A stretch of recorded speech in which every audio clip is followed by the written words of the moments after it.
नमस्कार दोस्तों, देह टीवी के इस स्पेशल सेगमेंट डेली प्रिपेयर में आपका स्वागत है, जहां हम लाए हैं यूपीएससी प्रीलिम्स के लिहाज से आज की 5 सबसे ज़रूरी खबरें एक दो दिन आगे पीछे भी हो सकती हैं।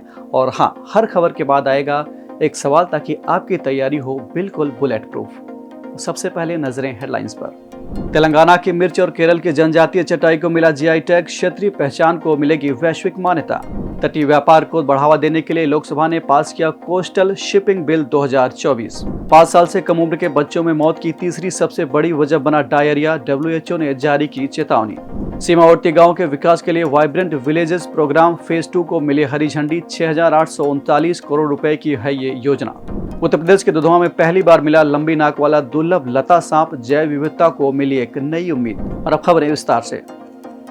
तेलंगाना की वारंगल चपाता मिर्च और केरल के कनडियप्पया जनजातीय हस्तशिल्प को हाल ही में जीआई टैग मिला है।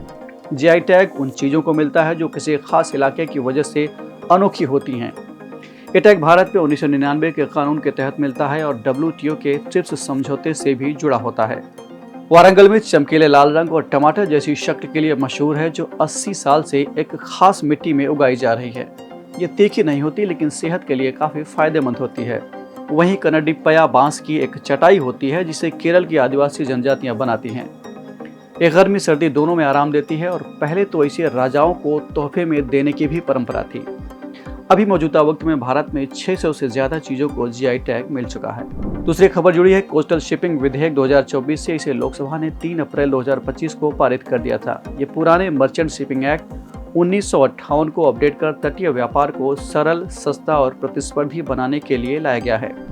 इसके तहत अब मछली पकड़ने को छोड़कर यात्री, माल, अनुसंधान और व्यावसायिक गतिविधियां यानी कमर्शियल एक्टिविटीज तटीय व्यापार में शामिल होंगी।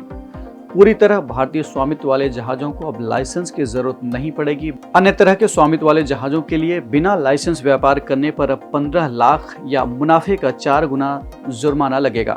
विधेयक के जरिए राष्ट्रीय तटीय शिपिंग डेटाबेस और तटीय अंतर्देशीय जलमार्गों को जोड़ने की योजना भी बनेगी। इसमें ग्रीन क्लियरेंस, बंकर ईंधन पर जीएसटी में छूट जैसे कदम भी शामिल हैं।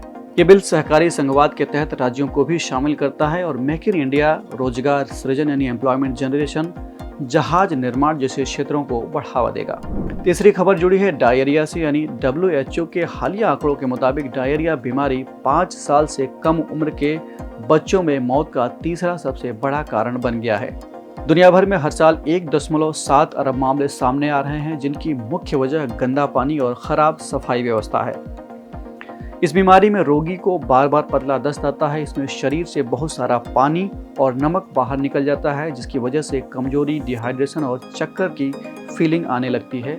डायरिया वायरस और बैक्टीरिया दोनों से हो सकता है। वायरस में रोटा वायरस जैसे शामिल हो सकते हैं और बैक्टीरिया में ई कोलाई जैसे या साल्मोनेला जैसे बैक्टीरिया शामिल हो सकते हैं। इसमें वायरल डायरिया अक्सर खुद ही ठीक हो जाता है, लेकिन बैक्टीरियल डायरिया में एंटीबायोटिक की जरूरत पड़ सकती है। बच्चों के लिए रोटा वायरस नाम का एक वैक्सीन आता है और ये टीका भारत में 2016 में शुरू किया गया था। इस बीमारी में ओआरएस पीना काफी बेहद जरूरी है। बढ़ते अगली खबर की ओर। वाइब्रेंट विलेजेस प्रोग्राम फेज 2 को अप्रूवल मिल गया है। ये भारत सरकार की एक अहम योजना है, जिसका मकसद अंतर्राष्ट्रीय सीमाओं के पास बसे गाँवों का डेवलपमेंट करना है। 6,839 करोड़ की लागत से 2028-29 तक 15 राज्यों और 2 केंद्र शासित प्रदेशों के गाँवों को विकसित किया जाएगा। इस योजना के तहत इस योजना से सीमा क्षेत्रों में जीवन स्तर सुधारने, नौकरी के अवसर बढ़ाने और सुरक्षा बलों को स्थानीय सहयोग देने की उम्मीद है। इसमें सड़क, बिजली, टेलीकॉम, स्मार्ट क्लास, पर्यटन और स्थानीय सांस्कृतिक कार्यक्रमों को बढ़ावा मिलेगा। ये योजना 100% केंद्र प्रायोजित यानी सेंट्रल सेक्टर स्कीम है और ये केंद्रीय गृह मंत्रालय के देखरेख में लागू किया जा रहा है। और अब रुख करते हैं आज के इस एपिसोड की अंतिम खबर की ओर। आयतुल्ला लांगिरोस्ट्रिस, ये एक दुर्लभ लंबी नाक वाला लता सांप जो कि हाल ही में दुधवा टाइगर रिजर्व जो उत्तर प्रदेश में मौजूद है, यहाँ पर देखा गया।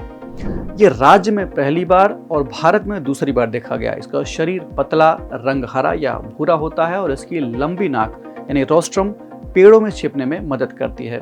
ये थोड़ा विषैला है, लेकिन इंसानों के लिए बहुत ज्यादा खतरनाक नहीं है। ये सांप ज्यादातर पेड़ों पर रहता है और पत्तियों में छिपकर शिकार करता है। दुधवा टाइगर रिजर्व में बाघ, गैंडा, बारहसिंघा जैसे जानवर पाए जाते हैं और ये प्रोजेक्ट टाइगर के तहत संरक्षित है। कौन? Dudhwa tiger reserve. इस सांप की मौजूदगी यहाँ पर यह दिखाती है कि पेड़ आधारित पारिस्थितिकी तंत्र जैव विविधता के लिए काफी जरूरी है। तो ये थे फिल्म्स के लिहाज से आज के 5 महत्वपूर्ण न्यूज। और अब चलिए देखते हैं आज के इन 5 ही न्यूज पर बेस्ड 5 MCQ जो आपके रिवीजन को और पक्का करेंगे। और इसे पेश कर रही हैं हमारी सहयोगी दीप्ति मैम। तो शुरुआत करते हैं आज के अपने पहले सवाल से। सवाल है, कोस्टल शिपिंग बिल 2024 से संबंधित निम्नलिखित कथनों पर विचार करें। पहला कथन, यह विधेयक केवल 12 समुद्री मील तक के क्षेत्रीय जल सीमा में लागू होता है। कथन 2, इसके गैर अनुपालन पर 15 लाख रुपए तक जुर्माना हो सकता है। आपको बताना है इनमें से कितने कथन गलत हैं। ऑप्शन ए केवल 1, ऑप्शन बी केवल 2, ऑप्शन सी दोनों, ऑप्शन डी कोई नहीं। और आपका उत्तर है ऑप्शन ए। और अब देखते हैं अगला सवाल, कन्नडिप्पाया क्या है और इससे संबंधित निम्नलिखित में से कौन सा विकल्प सही है। पहला है हिमाचल की पारंपरिक कढ़ाईदार शॉल, दूसरा है केरल की जनजातीय बांस की चटाई, तीसरा है बंगाल का रेशमी वस्त्र और चौथा है छोटा नागपुर का धातु शिल्प। और सही जवाब है ऑप्शन बी। और अब देखते हैं तीसरा सवाल, हाल ही में समाचारों में रही अहतुल्ला लॉन्गिरोस्ट्रिस के बारे में निम्नलिखित कथनों पर विचार कीजिए। पहला, यह लंबी नाक वाला वृक्षवासी सांप है। दूसरा, इसकी पहली खोज बिहार के वाल्मीकि टाइगर रिजर्व में की गई थी। तीसरा है, यह अत्यधिक विषैला सांप है। और चौथा है, हाल ही में उत्तर प्रदेश के दुधुआ टाइगर रिजर्व में इसकी पुनः खोज हुई है। आपको इनमें से उपयुक्त विकल्प का चुनाव करना है। ऑप्शन ए केवल 1, 2, 4 सही है, ऑप्शन बी केवल 1 और 4 सही है, ऑप्शन सी 2, 3 और 4 सही है, ऑप्शन डी सभी सही है। और इसका सही उत्तर है ऑप्शन ए। चलिए अब अगला सवाल देखते हैं। हाल ही में चर्चा में रहे वाइब्रेंट विलेजेस प्रोग्राम यानी VVP से जुड़े निम्न कथनों पर विचार कीजिए। जिनमें पहला है, यह अंतर्राष्ट्रीय सीमा के गांवों के विकास हेतु कार्यक्रम है। दूसरा है, इसका दूसरा चरण 100% केंद्र प्रायोजित है। तीसरा है, इसका उद्देश्य पर्यटन, कौशल और सांस्कृतिक विरासत को बढ़ावा देना है। चौथा विकल्प है, इसमें जम्मू कश्मीर और अरुणाचल प्रदेश को शामिल नहीं किया गया है। आपको इनमें से सही विकल्प का चुनाव करना है। ऑप्शन ए केवल 1, 2 और 3 सही है, ऑप्शन बी केवल 2 और 4 सही हैं, ऑप्शन सी केवल 1 और 3 सही है, ऑप्शन डी उपयुक्त सभी कथन सही हैं।